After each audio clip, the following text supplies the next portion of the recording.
कैसे हैं आप सब लोग। उम्मीद है आप सब लोग खैरियत से होंगे। आज हम लोग मैथ का समर टास्क क्लास 8 का शुरू करने जा रहे हैं।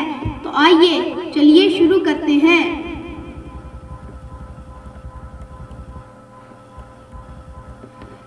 Summer task question number 1, identify terminating and not terminating and recurring decimal. 17/5 divide करके is equal to 3.4 is equal to terminating.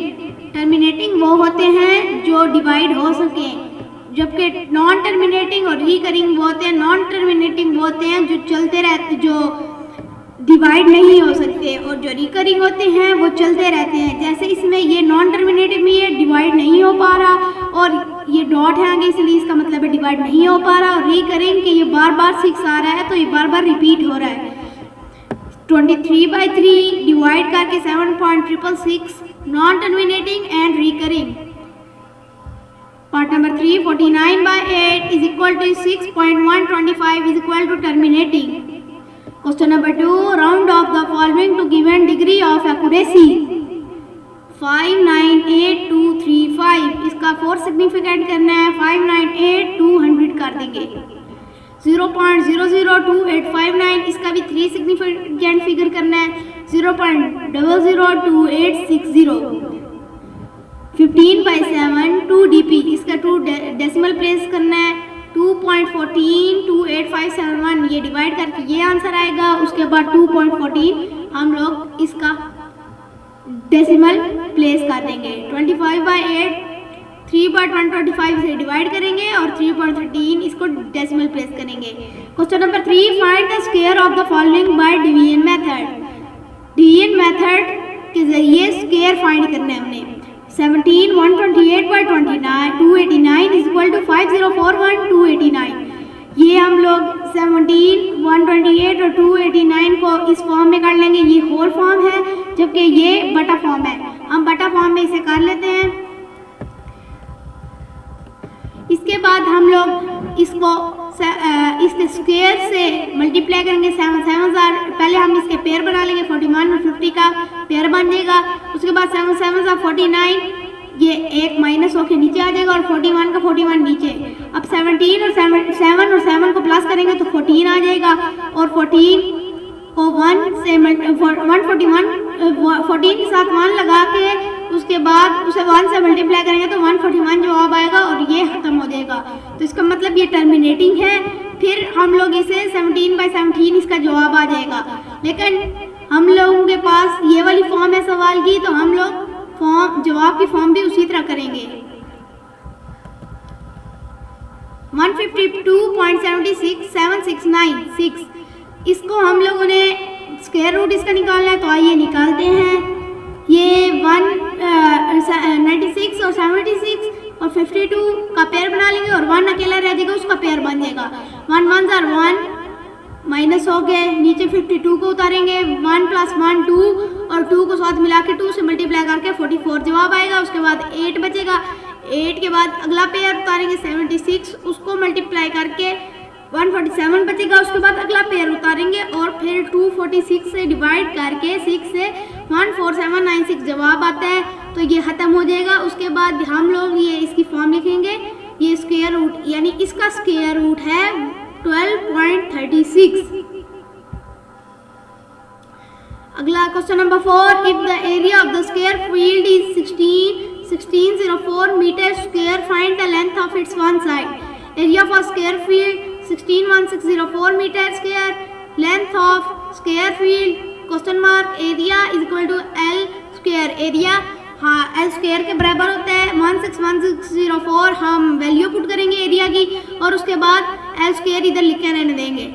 इसके बाद हम इसका स्क्वायर रूट निकालेंगे और एल स्क्वायर का भी स्क्वायर रूट।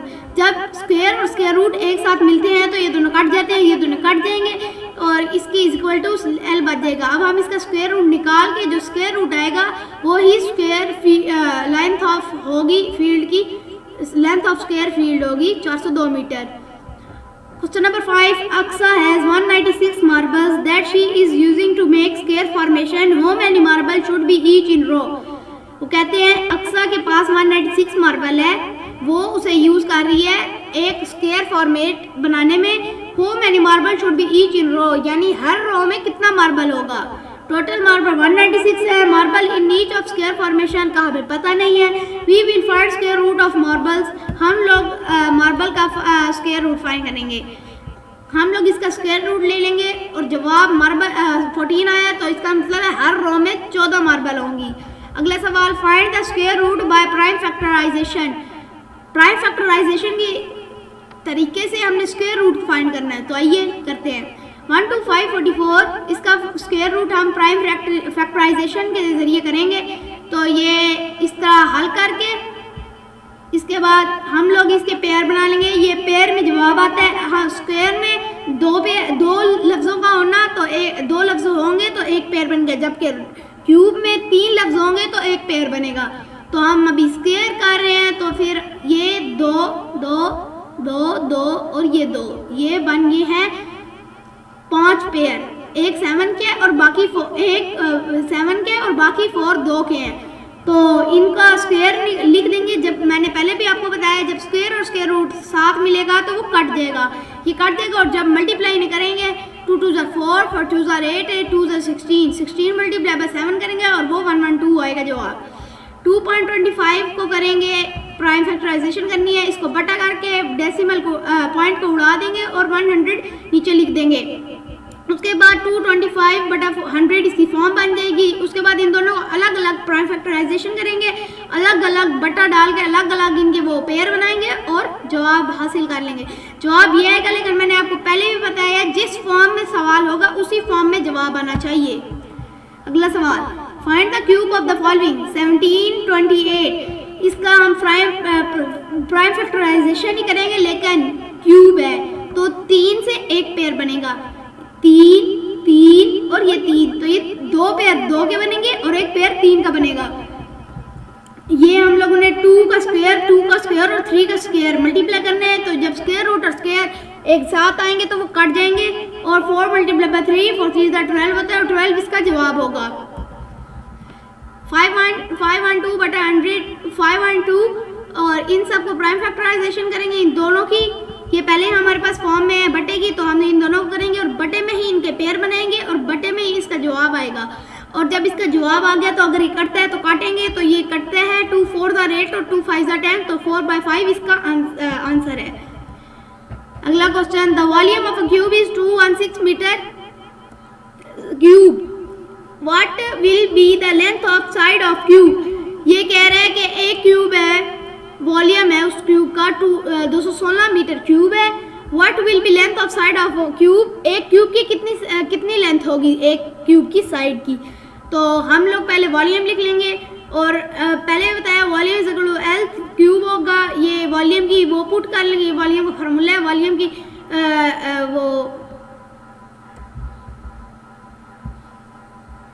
वॉल्यूम की यहाँ हम रकम पुट कर लेंगे। उसके बाद 216 ये क्यूब है और ये स्क्वायर है, तो ये कट जाएगा। क्यूब में भी इसी तरह होता है, अगर क्यूब और स्क्वायर एक साथ आ जाए तो वो कट जाते हैं। उसके बाद हम लोग इसका पेयर बनाएंगे, ट्रिपल पेयर बनेगा इसका। यहाँ पे हमने इसकी प्राइम फैक्टराइजेशन कर लिया। उसके बाद ये गलत है, ये नहीं करनी। उसके बाद ये काम करेंगे, ये इसका वो बना लेंगे, पेयर बनाएंगे डायरेक्ट और L 6 is equal to L होगा, तो हम इसे चेंज करके L is equal to 6 metre कर देंगे। अगला सवाल, write all subset of the following.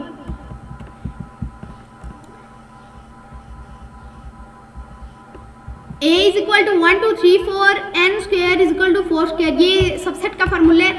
n square का मतलब है नंबर, n का मतलब नंबर है 4, 4 का स्क्वायर लेंगे 4 4 और 16, यानी हमारे 16 पेयर बनने चाहिए।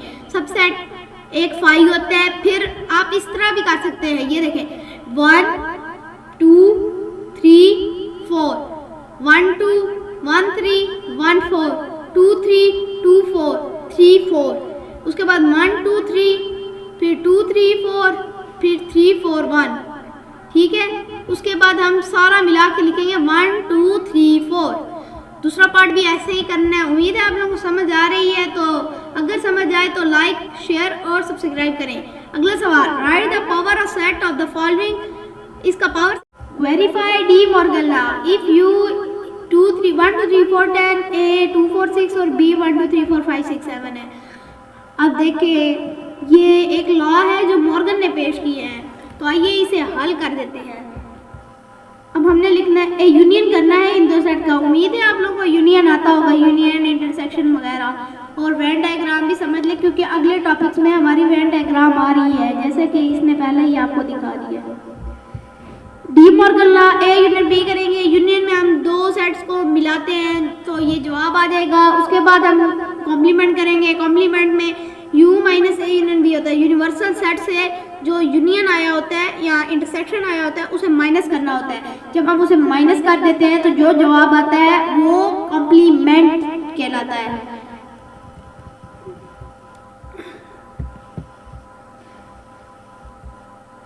Verify the following by Venn diagram.